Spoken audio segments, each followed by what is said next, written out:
What's going on, everybody? Welcome to another brand new installment of Renegades Reviews, exclusively here as always on the Casa D18 Studios channel.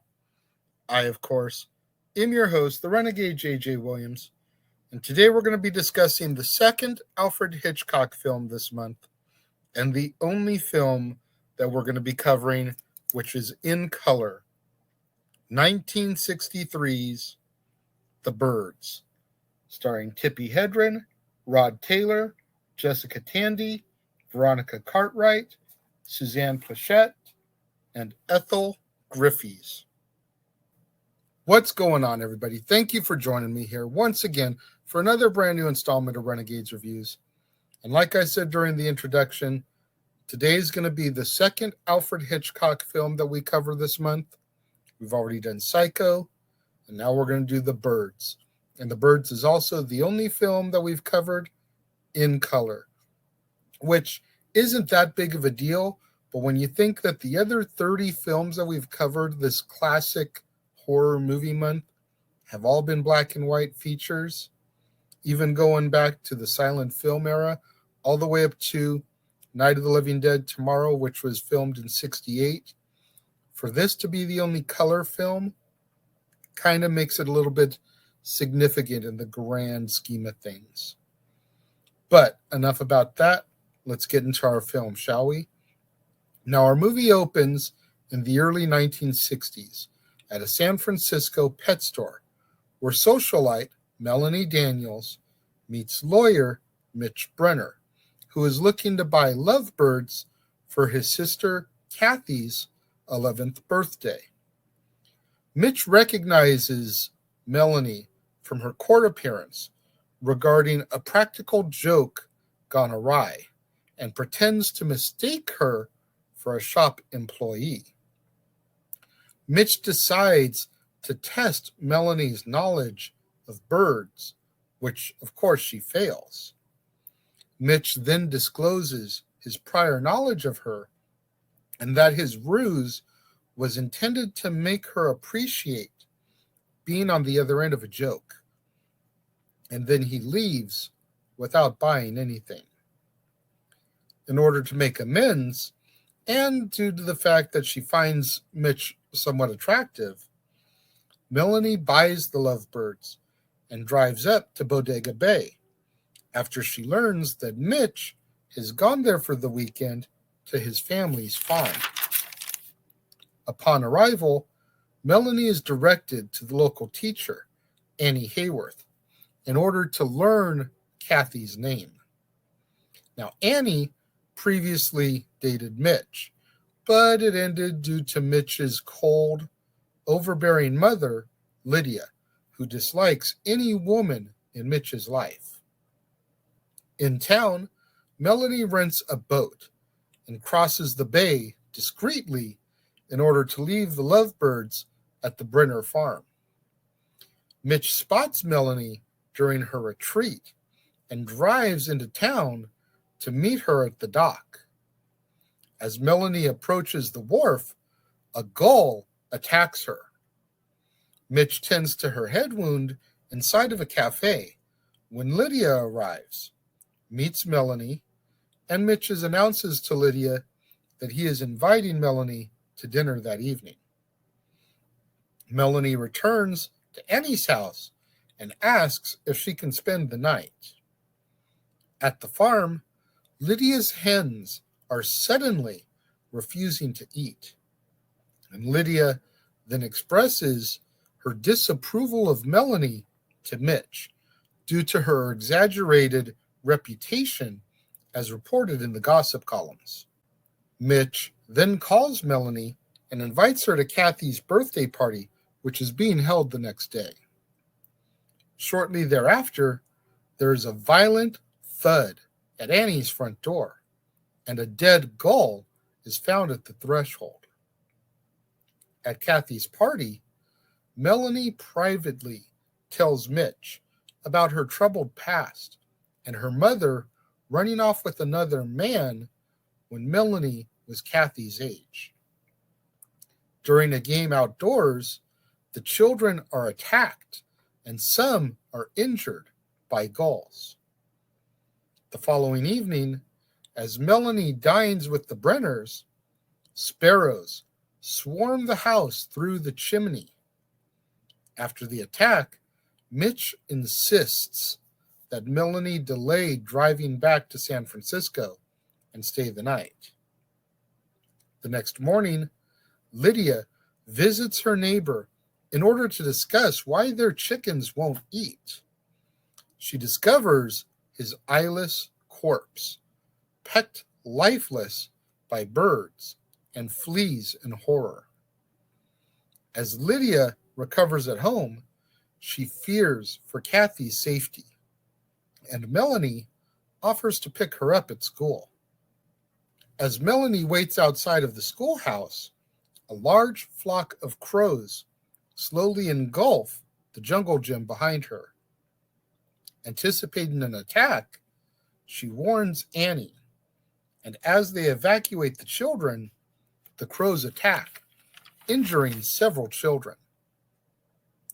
Mitch then finds Melanie at the restaurant, and outside, when a gas station attendant is attacked by gulls, Mitch and several other men assist him. Spilled gasoline ignites, causing an explosion, and during the escalating fire, Melanie and others rush out. More gulls attack, and Melanie takes refuge inside of a telephone booth. Mitch rescues her, and they get back inside the restaurant, where a distraught woman blames Melanie for all of the attacks, claiming that they began with her arrival in Bodega Bay. Mitch and Melanie then go to Annie's house to fetch Kathy, but they find Annie's body outside, having killed by the crows while protecting Kathy. That night, Melanie and the Brenners barricade themselves in the family home, which is attacked by waves of birds that nearly breach the boarded up doors and windows. During the lull, Melanie investigates a fluttering sound that she hears up in the attic. After discovering that the birds have pecked their way through the roof, they violently attack Melanie, trapping her until Mitch is able to pull her out. Melanie is badly injured and traumatized, so Mitch insists that they all drive to San Francisco to get Melanie to a hospital. As Mitch readies Melanie's car for their escape, a menacing sea of birds has quietly gathered around the Brenner house. The car radio reports bird attacks on nearby communities such as Santa Rosa, and the military have begun to intervene. Kathy retrieves her lovebirds, who are the only birds who do not attack, from the house, and joins Mitch and Lydia as they carefully escort Melanie past a mass of birds and into the car. The car slowly drives away as thousands of birds are ominously perching, and our movie comes to its close. Now, something I didn't know, believe it or not, The Birds was actually partially inspired by true events of a mass bird attack on the seaside town of Capitola, California, on August 18th, 1961.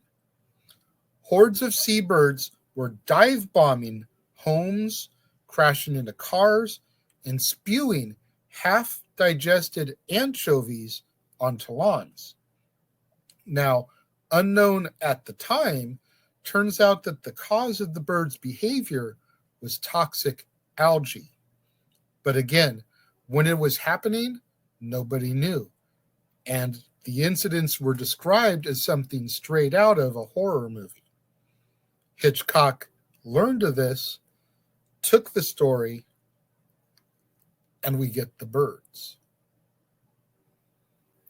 I thoroughly enjoyed this film. This was my first time having seen it, much like with Psycho the other day. My only complaint is I felt like it ran a little too long. This film was just about 2 hours. I want to say it was like an hour, 59 minutes. Longest film of the month.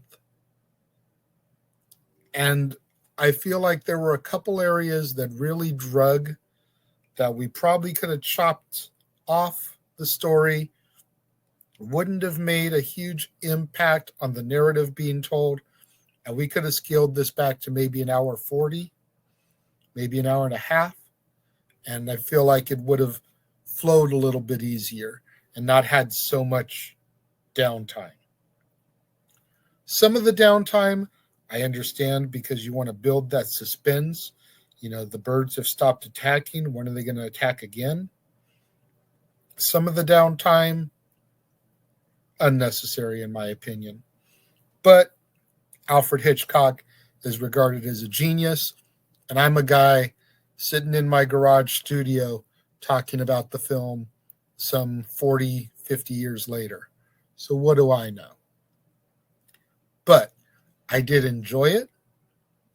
This was Tippi Hedren's first movie. It even said in the credits, introducing Tippi Hedren. I thought she did an amazing job in the lead role of Melanie. Rod Taylor as Mitch, I thought did a good job. I thought they had a great chemistry going back and forth with each other. And it's something that you would never expect to happen. But then you learn that it actually did happen in real life and served as the inspiration for the film. And then you start to question. When you go outside and you see 10, 20, maybe 30 birds all on a phone line together, are they about to attack? Or are they just stopping for a minute before they continue flying off? This film has made that a reality where when you see things like that, you wonder. Much like how Jaws in the 70s stopped people from going to the beach for a while because they were afraid of a shark attack. Birds can be anywhere. They can be by the ocean. They can be further inland, closer to the desert. They can be in the mountains. They can be in the suburban areas. So anytime you see a huge flock gathered like that, you automatically wonder, oh, snap, the birds. It's going to happen again. Even prior to seeing this movie, when I would see a group of birds gathered, I'd make that kind of joke to my friends. But I digress. I did enjoy the film. Like I said, I felt like it went a little bit too long. I'm curious what you guys thought about it. But for me, when it comes to my rating of the film, I am going to give it, and this may seem low to some people, but keep in mind, again, it was my first time seeing it, and I do feel it ran a little bit longer than necessary. But I'm going to give it 3.5 out of 5 stars. Much like I said with Psycho, after some further viewings, if I revisit this film down the road, maybe it'll climb up a little bit where I feel, it deserves a 4 or 4.5. But for right now, after my first viewing, that's the score I give it. What do you guys think of the birds? Let me know. If you're watching the premiere, leave your thoughts and comments over here. If you're watching on demand later in the day, leave your thoughts and comments down here. Whatever you do, though, when you get out there on social media, let's try to get those hashtags trending. Hashtag Casa D18 Studios, hashtag Renegades Reviews, hashtag Renegade Returns, and of course, the ever popular hashtag Shenanigans. We interrupt this episode of Renegades Reviews for an important announcement about merchandising. Merchandising? What's that? Merchandising. Come, I'll show you. Merchandising, where the real money's made. Make sure you go over to teespring.com/stores/Jeff Meacham Network For all the t-shirts you see here from the West Coast professor, Jeff Meacham himself, you can get shirts for the Jeff Meacham Network, Talk Wrestling, as well as the red and gold Meachamania shirts. And while you're there, don't forget to get your shirts of the Casa D18 Studios Brotherhood, the Dads on Wrestling shirt, the Renegade J.J. Williams, Statboy Sports Bar, and the hashtag Statboy Approved shirt. Make sure you go over to teespring.com/stores/Jeff Meacham Network and score your shirts today.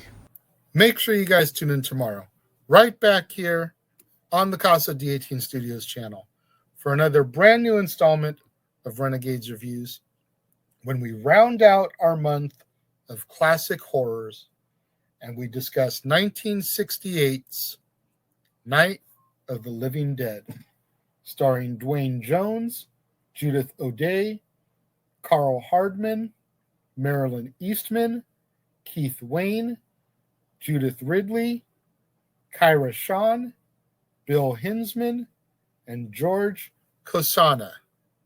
You're not going to want to miss out on that one tomorrow, right back here on the Casa D18 Studios channel, right back here on an all-new Renegades Reviews, when we close out the month with what is quite possibly the most classic zombie film, Night of the Living Dead.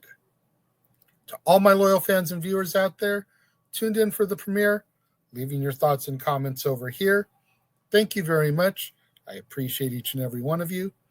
Likewise, all my loyal fans and viewers tuning in a little bit later in the day, watching on demand, leaving your thoughts and comments down here. Thank you very much. I appreciate each and every one of you. I appreciate all my loyal fans and viewers out there who've gone back to the archives, digging up those old episodes of Renegade Wrestling, Dads on Wrestling, After the Bell, Stat Boy Rants, trying to help me boost up my viewership hours so I can eventually get monetized, make some money on this endeavor. Thank you very much to each and every one of you who tuned in, joined me today, and I will see you guys next time.